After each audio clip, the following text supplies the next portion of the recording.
Hi, everyone. This is Bob Sorrentino from Italian Roots and Genealogy.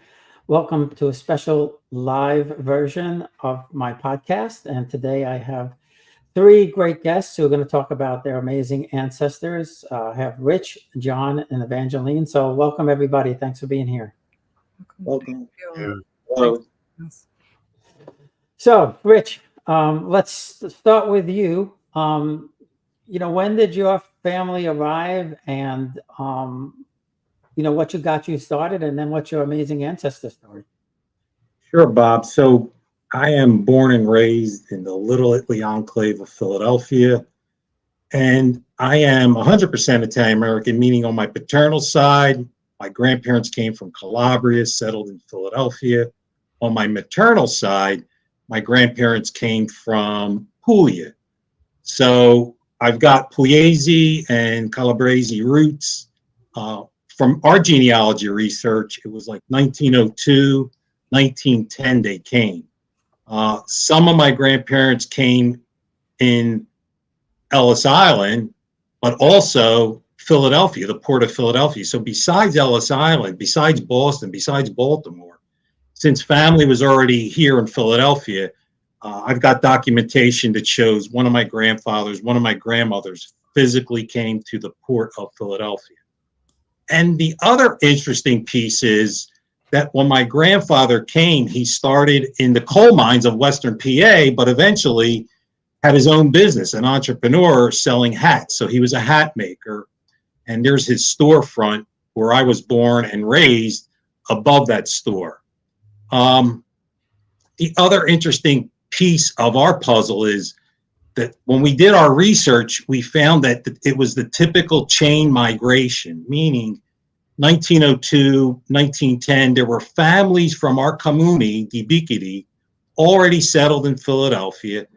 And then when my cousin did a little bit more research with census records, he found that there were like hundreds of people from that town, first generation, second generation, that were all from Biccheri.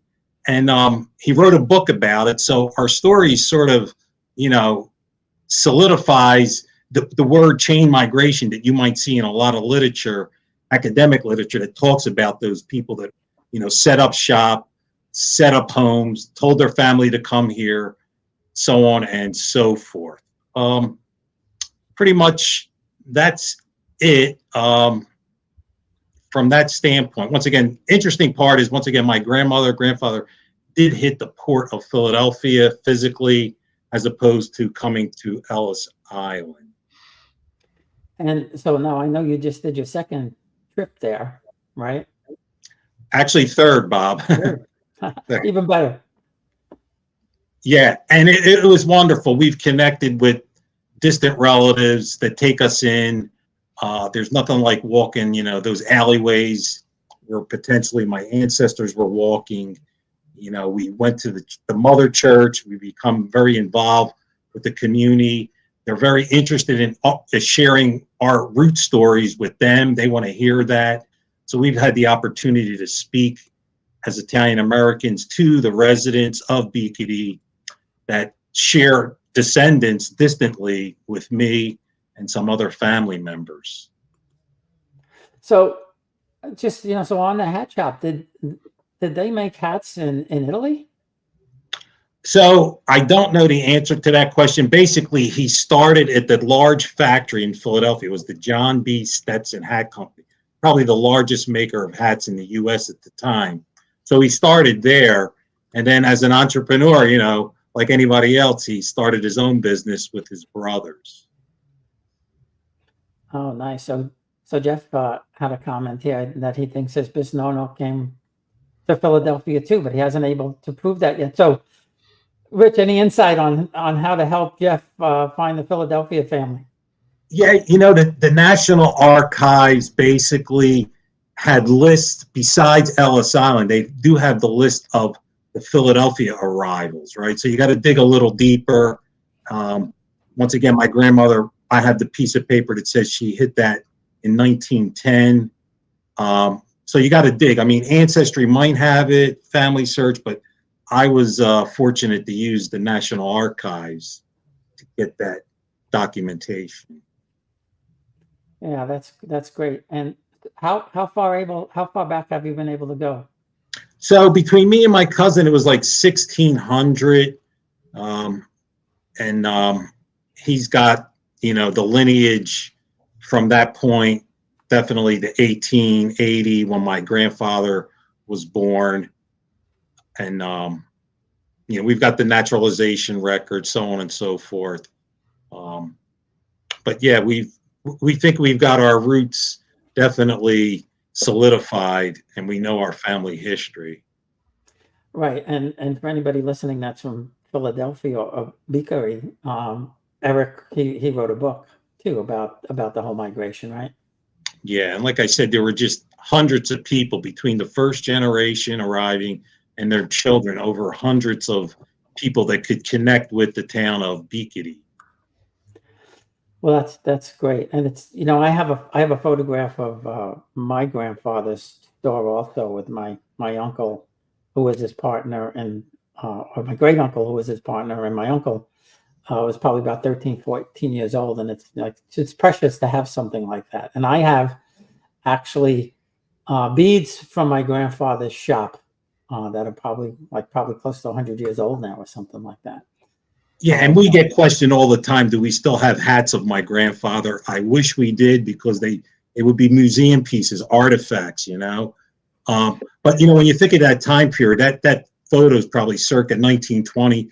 I mean, hats was part of the haberdashery, right? Every man that you probably know. So it was a pretty lucrative business at that time. Everybody had a fedora. Absolutely, yeah, yeah. They made a comeback when I was growing up in like the '60s. We wore fedoras once in a while. Right. We didn't look as classy as those guys, though. That's for sure. Yeah. So, Evangeline, what's your story? I know you come from your family was in Detroit, and you also had some roots in the New York area, also, right? So my story is quite interesting, I would say, just because I come from such a nomadic background. My mother was from the southern United States and came from like a Romani Chal, kind of a mixed ancestry and that traveling tradition. And she met my father in Canada, and when she was about 15, and ended up migrating up there. And my father's mother actually had ended up in Canada from Detroit. And then her mother's side of the family, we found out as time went on around that time period, because so much was happening around this in Ireland with the Protestant, Catholic, different things that were happening. There was that mass migration that was coming from Ireland into Canada. And when her mother was going back and forth to Detroit, when we were going through the ancestry records, we realized something that was interesting, because he had thought that they were Protestant, but they were actually Catholic. But when they were in Canada, their records would read Protestant. And so when we were doing a lot of this research and we were kind of going through this, it was really fascinating, because my father didn't know much about his grandfather, because it was just kind of something that was never really discussed. So as a family, we wanted to do all of this ancestry, this DNA testing, right? Like that was really where I think it kind of started at, because we really didn't know too much uh, about our ancestry. It was just kind of something that my father was pretty clear on where his father came from in the long agricultural tradition. My mother, like I said, had a lot of those Roma, gypsy type of roots. So when we kind of pulled up this ancestry and everything was all over the map for myself and for my daughter, and my father got all of his results back, it was shocking to him to find out that his great uncle, who was the only surviving relative, his son had also done his ancestry, because he's been aging. And when we got his ancestry panel back, and it was almost all Italian and Middle Eastern and way smaller Irish portion than what they thought, that's when we started going down the rabbit hole. And so by being able to connect with our DNA matches, and then I started getting really into the records, because genealogy has always kind of been really fascinating to me. I'm an economist and I'm also in engineering school now. So for a lot of my I guess, analytical and research. It's always just kind of been something I enjoyed. And my father had, always kind of had that missing piece. So as the technology has advanced, we were able to uncover things that I think at the time was not really able to be uncovered. My great great grandparents, when we found the records coming through New York, and they came through Ellis Island, and they came, and it was 1899. And then my grandfather and his brother, they came with their aunt and their uncle a few years later. They all migrated into Germantown, and my great grandfather and his brother, they served in the First World War, and that's where all the naturalization records, I was able to get that. My mother's family also had a lot of military. My veteran, my husband was in the Marine Corps, so we were stationed in Camp Lejeune for a while too. So this military tradition that I noticed, has always kind of been something strong within the community as you were immigrating. But we had nothing to go off of initially. The DNA was the jump off point. And then from there, we had to really start doing the research. And then the Nadeo name, which is the family name, we were finally able to trace. We were able to look at all the DNA percentages. I was able to reach out and contact people. We were able to pull some stuff. We were able to trace the time that they were in Detroit when he would have met my great grandmother. And during that time period was how that happened. And it started to make sense for my father. Oh, well, this is where all these missing pieces have been. And so we're still kind of green in our genealogy journey, but we were able to get our records going all the way back, pulling also from Italy as well, from that Salerno region, San Cipriano Pesentino, and then Saigifoni, I think, is the other small commune that they were from. And that's actually exactly where the Ancestry DNA was actually able to pinpoint. So that was even more interesting that they were able to get that precise, that when we went and started digging deep into the records, that was exactly where they had came from. So now we've been able to go several generations back, but it's challenging when you only have kind of one elder generation relative. But I'm very grateful that his son had the foresight, because my uncle Eugene is 95. So, it was something that I think has been a family journey. And my father and I are hopefully going to be able to start planning to take some of these trips and kind of go and get some deeper information. Yeah, and that's when you really, feel connected when you make that trip. So your dad he didn't know that much, huh? No, he didn't know.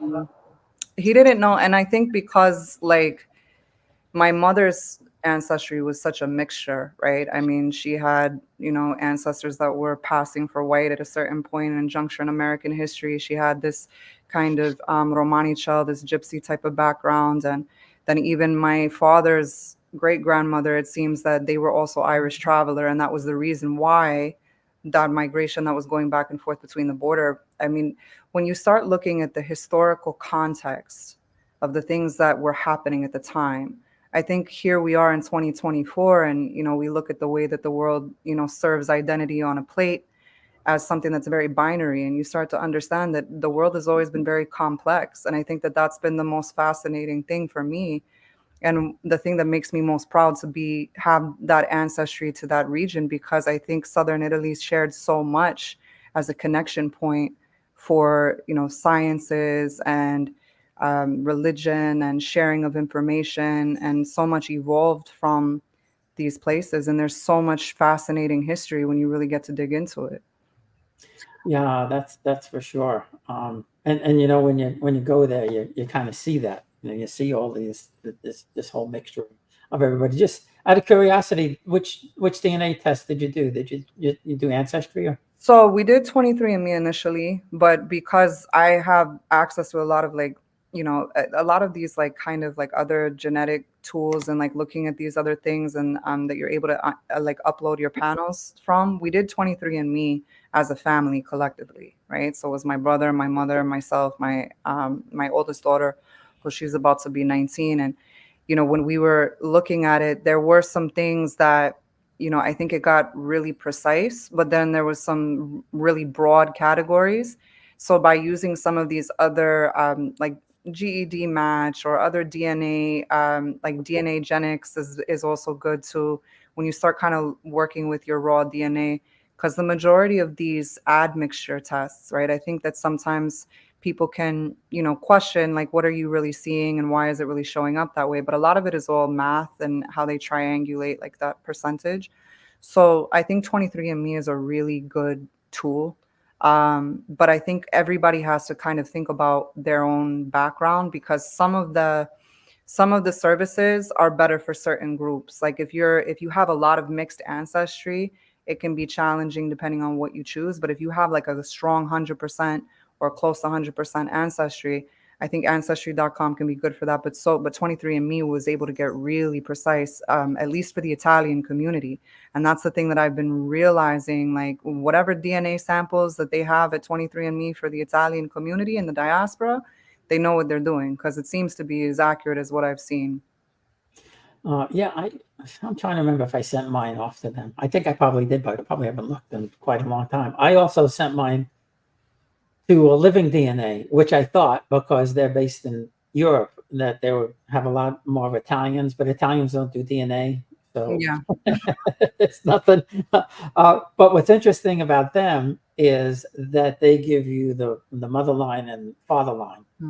Yes, Which we did is, that as well. We got that. yeah, that's really interesting. So what did you find there? I'm curious. What did you find with your mother line?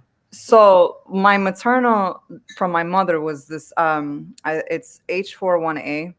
Of course, my father, because it was through his mother, he wasn't able to know kind of what his what his paternal haplogroup was. But with my uncle Eugene, that's actually how we were able to confirm that his father, his biological father, was who he was, through the other male direct ancestors, because they shared that paternal haplogroup. And it was, matter of fact, I think I actually have, because I pulled a lot of these records, and what we've been doing is we've been compiling almost like a picture book for the rest of the family, so that they can kind of go down their own rabbit holes whenever they feel like doing so. Let me just see if I remember what it was, for my paternal for what that was. But I think that here it is. I believe this. Yep, here we go. So for the paternal haplogroup, it was the IL801. And that kind of gave us everything that we needed to know, um, to be able to match up with kind of the origins of the rest of the family. But I feel like I'm still green in this research, because there is so much conflicting information with some of the DNA stuff. So I think that it can be a good jump off point. I think that it helps people to kind of get a general area to know where to go looking for the records. But you're really going to want to lean on those records. Like, I was really grateful that I got a lot of assistance in being able to pull records from Italy directly, utilizing those tools that are available now online. And then, of course, the US Census records. Ancestry.com is good for those records, but it can be a bit pricey. I always advise people, like, if this is what you're trying to do, try to, block off a couple of months, so that like, you're going to get these records, you're going to pull them, you're going to really go through them, try to, match them up. Because if you kind of just wait, next thing you know, your ancestry bill is going to be a little out of control. But these are also available in different free databases as well. So the technology is there, but going back to basics is really, I think, the only way, because most of these records are not even going to necessarily be available unless you go directly to that. And I think that that's the reason that we've hit the wall until we go back to Italy. But the good news is that the Nadeo family name is pretty concentrated. And the other, that particular region of families, you're able to kind of see that it seems like the more common names, when you go to those names, it can get a little bit more challenging because you're seeing it all over the map. But when you get some of those regional names, that can also help also. Yeah, and what I found most amazing about my mother's haplogroup, she's U1, and it's almost 100% from the Caucasus. I never would have expected that, because I know they've been in Italy for a very long time.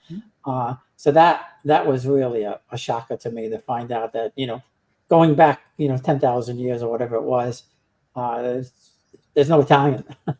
So, You'd be surprised how much, you know, even with my particular maternal haplogroup, like there's a mummy sitting in a museum in Ulster that has our, you know, that has our haplogroup, and that was one of the first times that they'd found that when they were doing some of the archaeology in Egypt with those particular haplogroups. So, you know, we start to see the human story a little bit more. We had a lot of Cyprus and North African, a lot of Algerian too that came up.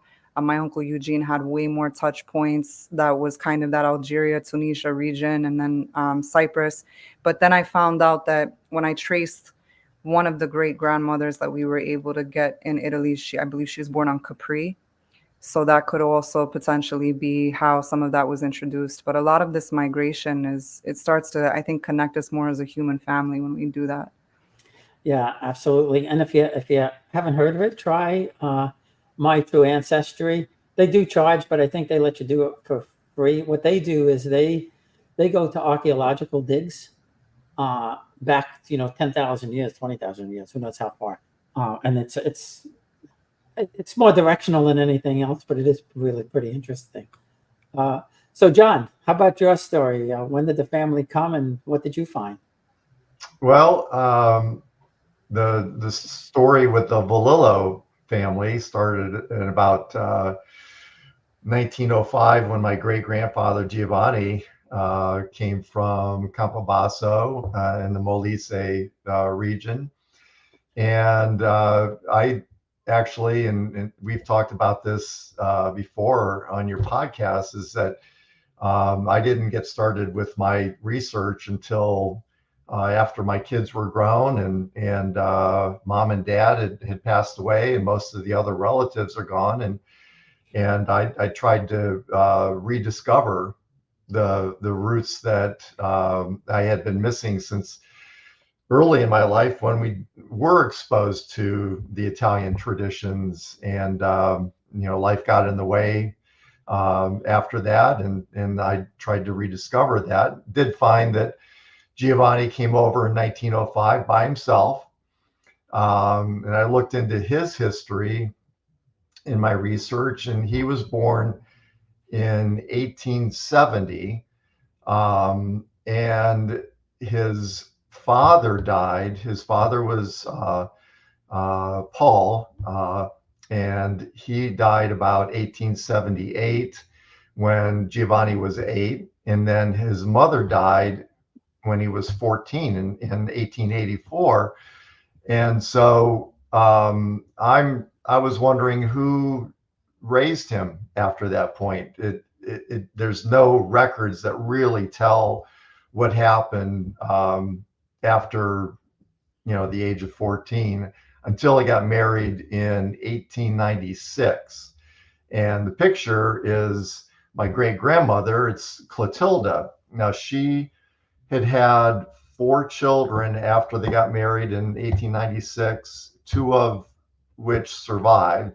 There were 2 that had died early in their lives, and if I would imagine that with the difficulties that they were having economically and with things that were happening with the family, that was the reason that Giovanni decided to follow a lot of the other people from Campobasso to Cleveland, Ohio.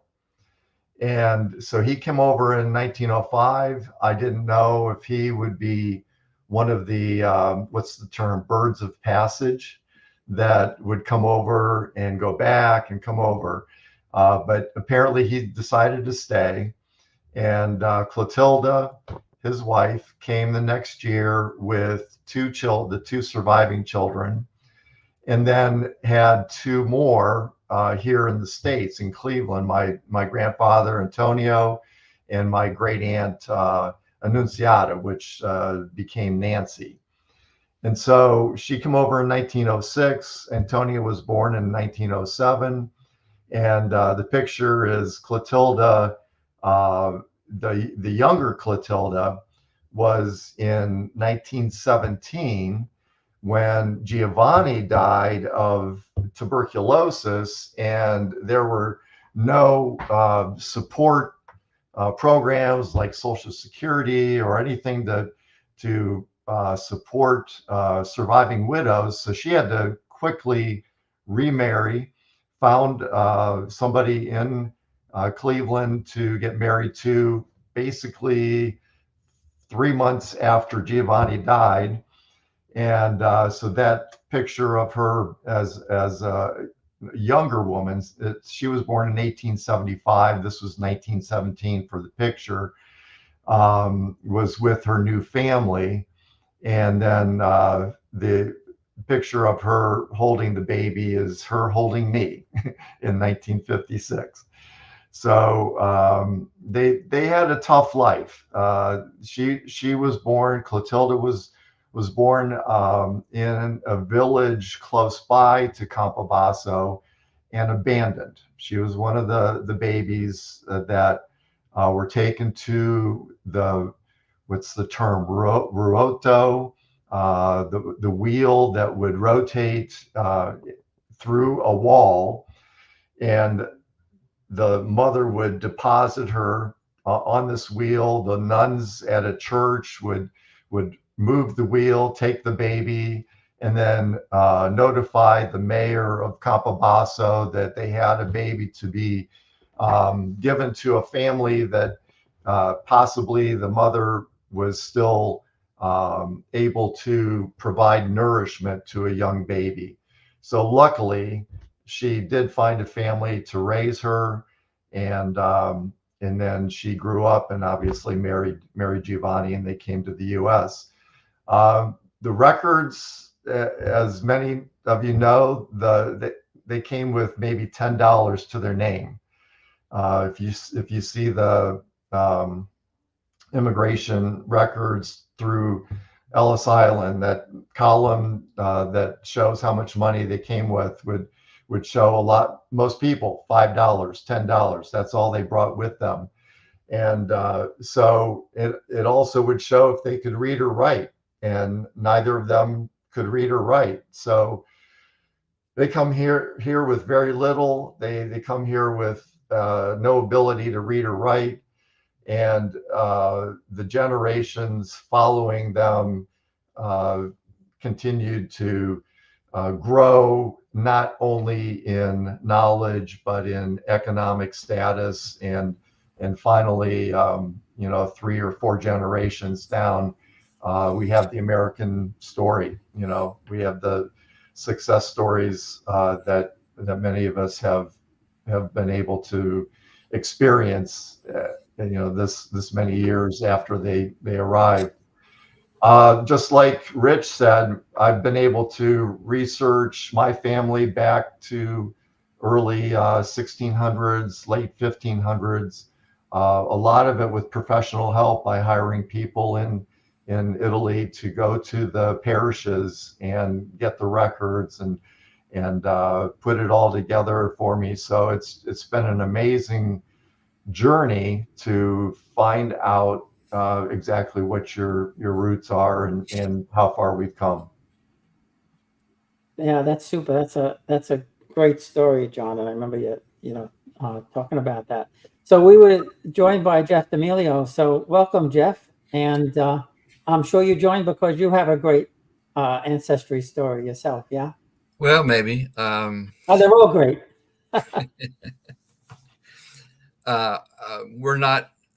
We're Italian, but we're not Italian. My only ancestor is my great-grandfather, who married a woman around the corner around 9th Street, South 9th Street, in Philadelphia, who was of English, Irish, Anglo-Saxon, Protestant background. So my grandfather, who was the oldest in 1891, he was raised mostly by his mother, whereas his 3 sisters and his brother were all raised Catholic. And so therefore there's the rift. So we were all, my father's and his sisters and us are all Protestant. And my grandfather never talked about being Italian. He very rarely ever said, he never volunteered any information. We always had to ask. Well, it turned out that he was disowned by his father because he didn't do what his father wanted him to do.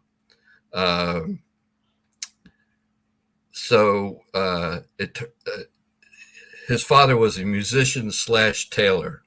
So we know how he got his money, but we know how he wanted to get his money. But my grandfather wanted to go to school. He wanted to become an accountant. He got a job with a meat distributor down by the river, became the president and retired as the president of the company. He went to school at Wharton in the evening to get his degree. My grandfather would have paid for his tuition at any of the Catholic schools, but he didn't want to go to any of the Catholic schools. So at some point, my great grandmother was buried in the Catholic cemetery, although she was Protestant, and somehow my great grandfather got away with that. My grandfather didn't like that, so there was another rift. Turns out there was another woman and a baby, and that's another point of disagreement. So there's a lot of things that we're learning that we never knew because no one ever told us. My father didn't know, or he never bothered to tell us. Some things his older sister seemed to know and told my cousins, but they never told me. So it's just been a struggle to say to a certain extent. And the stories that we were told, I'm learning as I've gone through research that it's not necessarily true either. But. Well, that's not unusual. Yeah, I've heard several people say the same thing. They heard all of these stories, and then when they did research, none of them were true, or they were either enhanced or significant pieces were left out. So a lot of omission, I think. I completely empathize with Jeff, with your journey, because there's certain things that weren't talked about, and certain things that, the times were so different. So it's challenging when you're trying to navigate that and still be sensitive to everybody's feelings too. Yeah. So Jeff, you had said that you're like kind of Italian. So I kind of got lost on that a little bit. Yeah, we're Italian in our name, D'Amelio. I'm a 10th generation Michener. The Micheners go back all the way to John and Sarah, who worked for William Penn and came to the United States, came to Philadelphia in 1686. Eventually the family settled in Bucks County, which is where we grew up, outside of Doylestown. And eventually that family went to Ohio, so this is my mother's side of the family. So in 1976, my grandmother made that connection with a woman in Doylestown, Pennsylvania, that our Micheners with a T were connected to the Micheners without a T. And lo and behold, we're now we know that we're the same Micheners that we grew up with. Around Doylestown. So that was the impetus for me to find out why don't we know this about the D'Amelios. So that's what I got started. Unfortunately, my grandfather never really said anything. His aunt, who was an old maid, came with his great grandmother in 89. So they were here when he was born. So his aunt was about 13 or something like that. And she never said anything. And she died in 60. So I was 9 years old. And she never really said anything. She lived with my grandfather's old maid sisters, all three of them.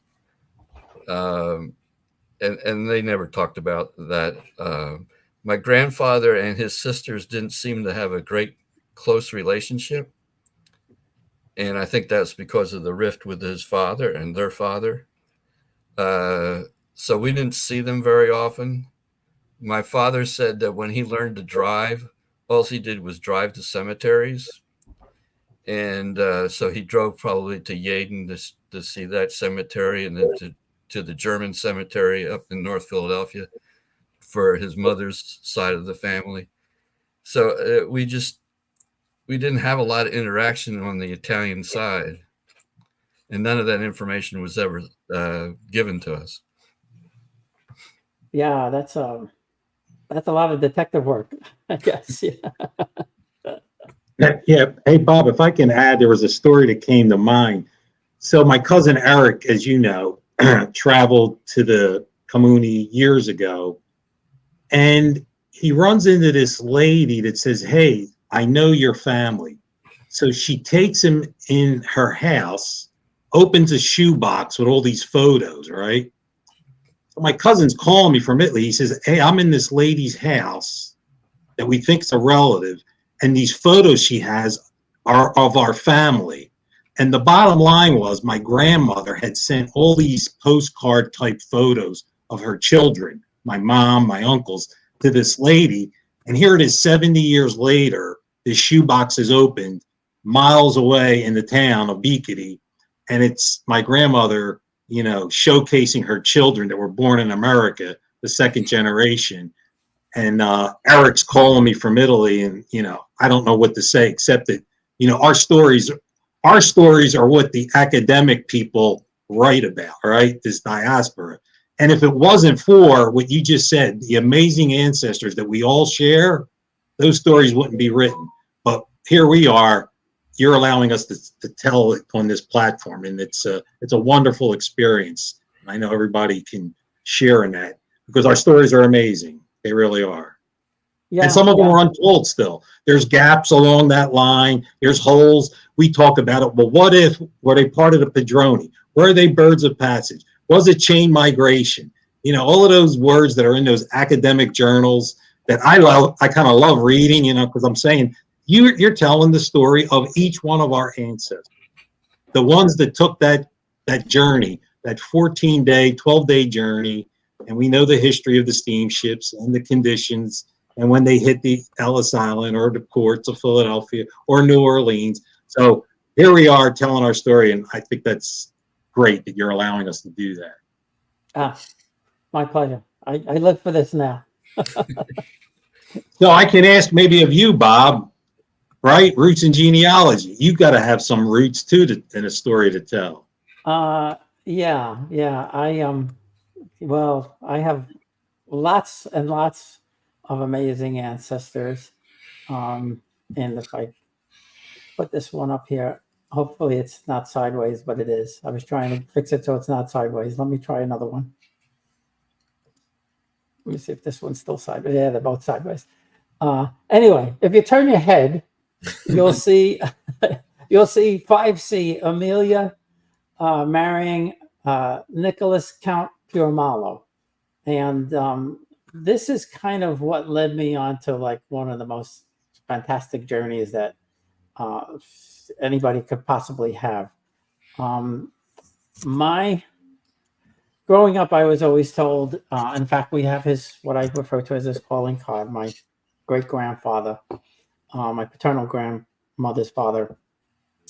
And it had his crest on it, and it said that my mother would tell me that he came from a noble family and all of that. And I never really expected to find that much. But as I started to dig into this, what popped up was this record from the Libro d'Oro, which is kind of like the golden book of Italian nobility. And I came across this record, and the names matched because my father was Nicholas and his grandfather was Nicola. And my oldest aunt was Emily, and her grandmother was Amelia. The date of the marriage matched up and everything, but I couldn't find my my grandmother listed. And then it dawned on me, well, of course she's not listed. They didn't list the females, right? Once you hit a female, that was the end of it, right? It was all the males. So I called my cousin that lived with my grandmother, and I asked her if she ever heard the name Caracciolo. And she said, well, of course, that's grandma's name. And I said, did you know how famous these people were. And she said, "Oh yeah, she used to mention things here and there, but we thought that she was just crazy old lady and telling us about her cousin was a princess and all of that kind of stuff." So in this book, and anybody who's lucky enough to find what I found, you could trace this Italian heritage through these families all the way back to, in some cases, the 900s. And it's the case in this Caracciolo family. So as I started digging through, I found out that Amelia's father was the son of a prince, although there were lots of princes in Italy at the time. And he married a woman from Switzerland. And I said, boy, why, how did he wind up marrying this woman from Switzerland? And one day, just digging around the internet, and I tell people all the time, just start, type stuff into the internet. You never know what's going to find. I found this website. They said, if you have Swiss ancestors, write us in German, Italian, or English, and we'll answer you. So I said, well, my great-great-grandmother was Elisa Moore.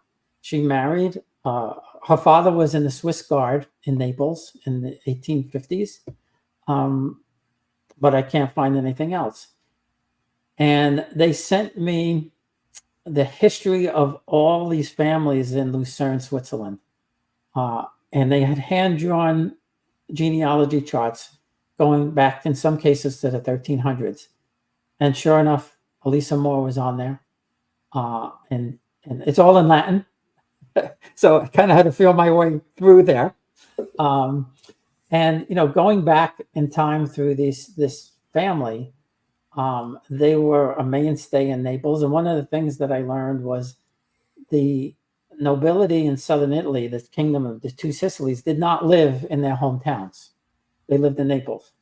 And they would go visit their hometowns every so often. And once or twice a year, and they would collect, and they also didn't pay taxes. They would collect taxes, but they didn't pay taxes. So as a result, these people were extremely wealthy. Unfortunately, it didn't make none of it made its way to me. When we were there, my wife kept asking me, so where's your share? And I said, I'm sure that's long gone. But both my grandmother's families, came from here. But the most amazing thing that I found was this. And that's Prince Marino Caracciolo. He was the Prince of, I'll give you all his titles. Let me see, where is he was the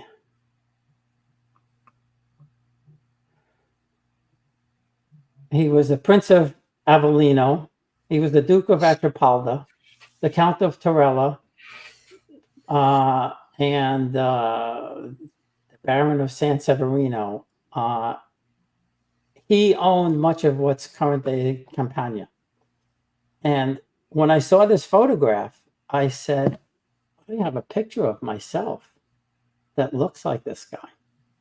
I was facing the other way, so I had to flip it. I made it black and white, and my sounding board was my wife, and I said, "What do you think about this picture?" And she said, "Oh my God, you look like him. Who is that?" And I said, "It's my ninth great grandfather." So through this family, I've been able to connect to just, all the houses in Europe for the most part. And never in a million years did I ever expect to find something like that. People say, well, there's millions and millions of people that are related to these, people. And I said, well, yes, of course, that's true. I know that's true. I said, but be able to be lucky enough to find it, especially through an Italian family. We always think of the gateway ancestors through America that, lead back to England and the kings of England and all that kind of stuff. So it's been an amazing journey. Conversely, my mother's family were farmers in Torito Bari. And had they never came here, they never would have even if they lived in the same area, they never would have been connected because of the socioeconomic differences. They were so far away from each other. It never would have happened. But that's the blessing of coming to America is that we don't have any of that kind of stuff. So before we go, I'd like to ask everybody, if anybody listens and wants to start, whether they're starting their Italian research or any other nationality, what should they do first? Rich? I mean, you got to get on Ancestry, Family Search, start a file. You got to have some organizational skills going. And like I said, pieces will come together, pieces won't come together. You got to keep digging. I've heard the word journey. It is a journey. It's a fabulous journey. Sometimes you uncover, I call it skeletons in the closet, good things, bad things. 1918, we know, was the Spanish flu. There were infants that passed away. They show up on the census. The next census, they don't show up. So, then you find a death certificate, maybe. And then you say, where is that person buried? I mean, it goes on and on and on, where you want to search for records. So it's a journey, but it's a fun thing. But you can trace your ancestors, and that's what we're fortunate to do, especially if you want dual citizenship, and I know John's done it. So, it's and or you can write a book about it, like my cousin Eric did, the new Paese, where these, once again, chain migration, hundreds from that same town come on over. We've established ourselves. You can live on the same street, the same house. We know where you can get a job. Were they part of a padrone? Where there was contract laborers, and we know how all of that played out. So, our ancestors are the ones that, built America, so to speak. Absolutely. John, how about you? Well, we have an Italian genealogy club in Cleveland called CHOW, Cleveland Italian Ancestry Organization. And Rich has started one in Columbus too. Also, conveniently, because Columbus starts with a C, it's also CHOW. We like to tell new members, if they're lucky enough to have another generation older than them, to please sit down with them and get as much information as they can. Get the stories now while they're still alive. And even if you have siblings who are not that interested in genealogy or researching your history, talk to them, see if they know of any other family stories, to get the basic information, so that someday you can pass it on either to your kids and grandkids or your nieces and nephews. But that information needs to be put together as soon as it can, and then take that, and like Rich said, get started in the free genealogy sites like Family Search, and you can go to a local library, and they have subscriptions to Ancestry and MyHeritage and many other genealogy websites that you can get on for free at your local library. So it shouldn't be holding you back if you cannot purchase a membership to any of these websites. And then, like I did, take it further. A lot of times the information stops in the early 1800s, because that's the secular records that are available on, it's a website called Antenati. It's the Italian website for historical records, and you would have to actually either go yourself, like Rich and I have, and gone back to Italy a number of times to do this research, or hire somebody that's a professional to go to the churches, because the churches will have information back to perhaps the 1500s. And John, you're the first person. I never heard that or never even thought about it, that the libraries would have these subscriptions. That's a super piece of advice for sure for anybody who's getting started and just wants to check it out. So Evangeline, how about you? I want to echo what Rich had said about being organized because I had to really create like Google Drives and kind of, I had so many screenshots in my phone by like halfway through. It was crazy. So I think that the best thing that anybody can do is approach this from wanting to bring life. I know, especially as a woman, I've learned that a lot of the stops that we find as women, as we get married, as we migrate, as our children get older, we evolve, and as a society and as a culture, we're now able to bring life and new perspectives to new stories. And when you talk about the class systems, also some of our ancestors, came from places where the records, even with the birth records, it says, the peasant from the town of this, and you see that we're finally in a place where now we're able to bring these things to life. And I think that just go down all the rabbit holes, right? Like, take a break if you need to take a break, because I know, you can spend a lot of time, but try to keep good notes. I'm still very green. We've been, working to compile. We've got some photos, we've got our documents, and we're planning to put together a book. My uncle Lauren had done a phenomenal one for the Elder family, which is my father's paternal line. And so and he had gone back to Scotland and back to all of these places, and he did that same type of journey. So I was able to kind of pick up where he left off, and use a lot of those formats. So get organized, get with a group too. I'm very grateful to Bob for creating spaces, and like what John and Rich are talking about, creating these communities. And just, you never know what you're going to find. Keep your heart open, but also don't be upset if not everybody else in the family is as interested about this stuff as you are. So, that's why we have these discussions, because, we can all get excited, because sometimes, you rush home and you're like, did you know that I just found out? And they're like, yeah, okay, well, the game is on. So, but that organization is key, definitely. That's great. Yes, yes. I've run across that. My wife's asking me, "You looking for dead relatives again?" Yes, I am. I'm afraid I am. Jeff, how about you? Well, to echo what John has said, talk to your cousins, because your cousin might have a letter that was written in 1876 from Italy to Philadelphia asking how they were, and don't forget your parents. And if we didn't have that letter, we would never known what town we were from. And that was probably the biggest clue that we have. And that was it. And my cousin has the original, and I never knew this until the 90s. And so why hadn't anybody said anything for the previous 50 years about having this in our possession? And our grandfather never actually knew where his father was from.